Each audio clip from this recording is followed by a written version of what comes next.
This short tutorial was created based on discussions during a Bereavement and Befriending class follow-up session in 2026. Attendees raised their thoughts on how they could apply grief theories such as those of Silverman, Klaus, and Nickman and the continuing bonds. We discussed some ideas and thought this might be beneficial for others to access as well. In this short tutorial, I'll share practical, compassionate ways that charities and community projects can respond when a volunteer or service user dies. This can be especially important in services built around meaningful connection, such as befriending, mentoring, peer support groups, and social activities. When someone dies, there is often grief, shock, and uncertainty.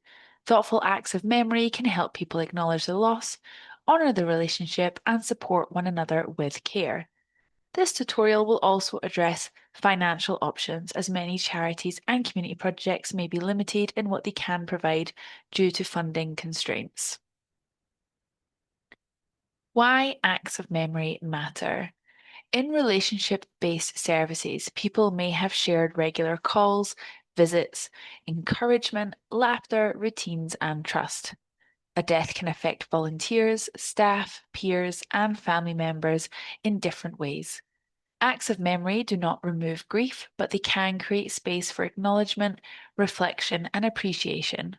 They can also help reduce isolation and give people a safe outlet for expressing what that relationship meant. There are core principles to how we respond sensitively to a loss.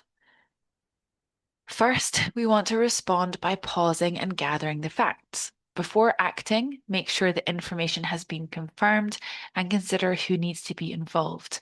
In many organizations, this may include the line manager or project lead, any staff directly involved with supporting the volunteer or service user, so commonly a volunteer coordinator, and also anyone responsible for safeguarding, well-being, or communications. Decide who should contact the family if appropriate and check whether they are comfortable with the charity acknowledging the death more widely.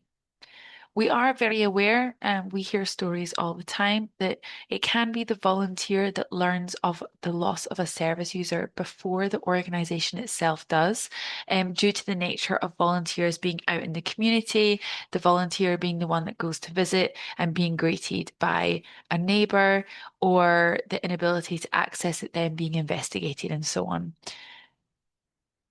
It is a case of responding as sensitively as possible and with compassion. If the volunteer is the first to know, please do try to support them through this, and explain the circumstances, as they may not understand why you were not the one to know and to inform them. You will find on the delegate pack for bereavement, we do have a letter highlighting a change of circumstances procedure. And this can be really helpful that when someone is onboarded to your service, we share with them our procedure for letting us know any change in circumstances. This can give a bullet point of examples. It can be everything from moving into a care home or spending time in hospital or needing a change of days or method of delivery, but also does include the circumstance of death and how to proceed with that. Obviously, not the most upbeat document, but it can really help in our ability to create a sensitive response and support the volunteer through it when it is the death of a service user. So do consider your response, and where possible, do have procedures and protocol to help navigate these situations and to ensure that everyone receives an equal level of service and consideration. Our second core principle is to reassure. Reassure those affected by offering simple, immediate acts of care and letting them know what support is available. This might include sending flowers, a sympathy card, or a message of condolence to the family, if appropriate and welcome.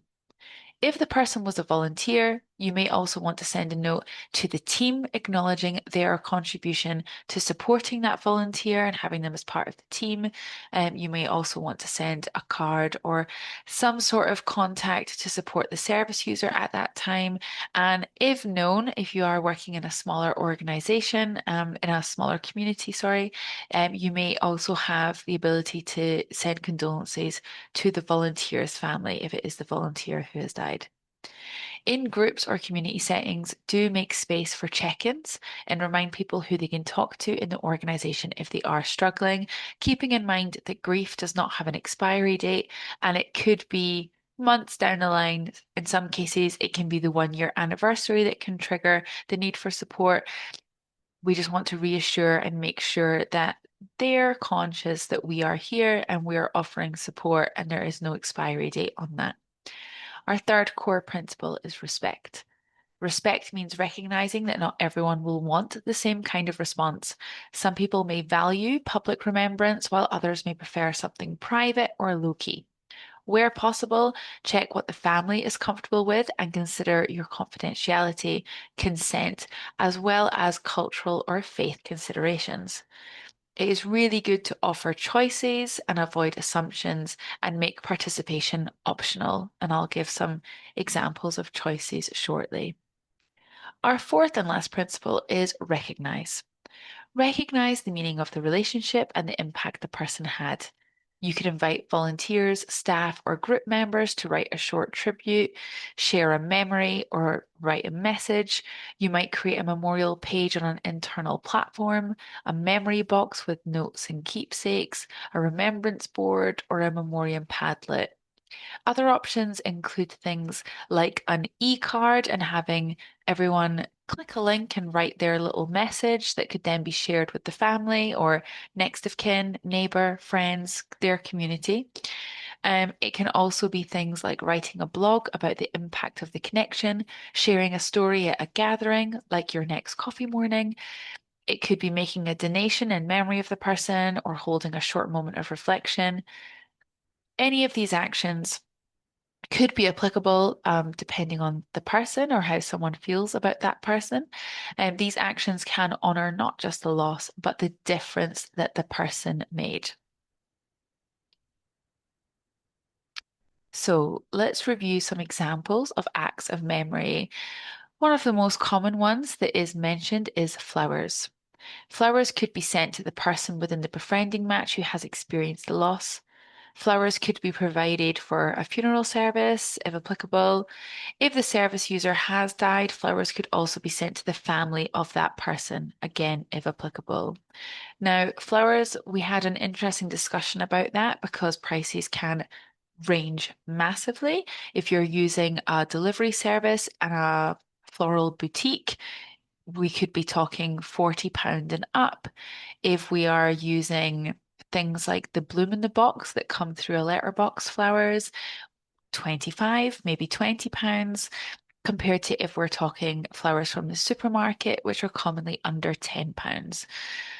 Flowers are not always the cheapest thing, but can be recognized as a really nice gesture. Of course, in many cases, flowers are, people are asked not to provide flowers. So again, we have to take cue from what we are told. With our other option of a sympathy card, there's also flexibility here too. A sympathy card could be sent to the person within the befriending match who has experienced a loss. Um, a card could be sent to the volunteer by the organization on behalf of everyone within the project. What I would say with the sympathy card to a volunteer, if they have just lost their befriending match, we want to make it really clear that there is no rush for them to return, that they can take the time, that we're here when we need when they need us, we will check in with them. And we can also highlight that their contribution and their volunteering is recognized and was appreciated. And if you have anything nice, any anecdotes from that service user before they died about how much they enjoy spending time with their volunteer or the positive impact that visit or that phone call made, please do put it in the card, just to give them that genuine thanks, and personalization to it. Now, with cards, again, prices can range whether you're going personalized, if you're using something like Moonpig and putting photos of the match together and things and personalizing it, it will increase. We know many organizations that are smaller fund pots that use places like Card Factory where you can get, 5 cards for £1 and they just keep a supply of certain cards in the office for things like birthdays, Christmas, sympathy cards, etc., so that they can sort of stock buy rather than buy one at a time, which, as you will probably know, if you go to a supermarket to buy one individual card, on average, you're talking maybe £3.50. So again, there are options that we can take depending on budget. Another active memory that we can do is a tribute piece. If the organization has a newsletter or email bulletin, a tribute could be written. If the service user has died, the volunteer could be provided the opportunity to write this independently or to share information and contribute to the staff writing it. This will, of course, depend on data consent. And again, public declarations are not for everyone, and it may be that this isn't appropriate for the match. Again, you might want to check with the next of kin in terms of permissions and sharing that news to a wider circle, depending on where this is circulated to. And the same applies to a blog or case study. Writing things down can be really helpful. It can be a great use of time to reflect and share happy memories. It can give people a sense of paying respect to someone, as well as giving them a chance to reflect and recognize the impact that their time has made on another, and vice versa. If a volunteer has experienced a loss, you could offer the chance to write about their match, sharing positive memories and the impact of the relationship. It may be that the blog or case study is just for you to keep on record. It may be something that you use internally, or you get permission from the volunteer to use it specifically in something like volunteer training, where it will stay internal to a sense.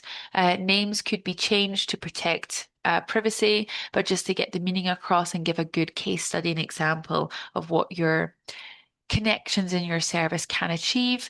It may be that you want this to be a public thing and, on a news piece on your website, for example. So do be clear. Again, respond sensitively, give them reassurance, give them the option to contribute. And as always, make sure that anything public has permission to be discussed publicly. Things that we can do privately, two key examples I often share is the use of food and the use of music. With the food, we can honor someone by having their favorite meal. Now, it may be that food was consumed at befriending meetings or that conversations about food were held. It could be something like a favorite meal, or it could be a slice of cake, a particular brand of tea bag to be purchased, or a favorite cafe that they often went to. But the person is encouraged to consume this food or drink or venture to a certain establishment in honor of their match. Now, again, this could be just an idea that you give to the volunteer. For some organizations, it may be that you can give a gift card so that they can go do this task. In others, it may be that you have a kitchen space and you invite them to come and do the recipe and make that cake from scratch.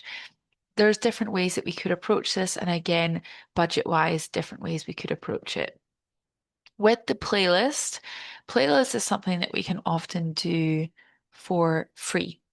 And there's different platforms this could be done.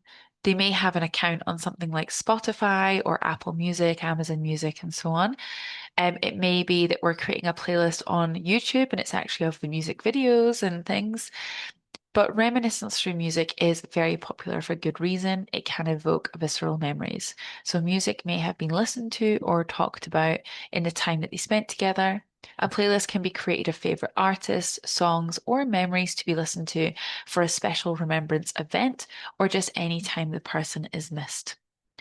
Now, we also have the options of tasks in honor of, and one of those is donation. When someone dies, it is quite common for a family to share a charity that that person valued, asking for donations rather than flowers. So the money that would be spent on flowers put to a charity instead. The organization could do a group donation to the chosen charity in memory of that person. What we did discuss in our session, and we were all in agreement with, is that it would be inappropriate or a conflict of interest to bring your charity into that discussion.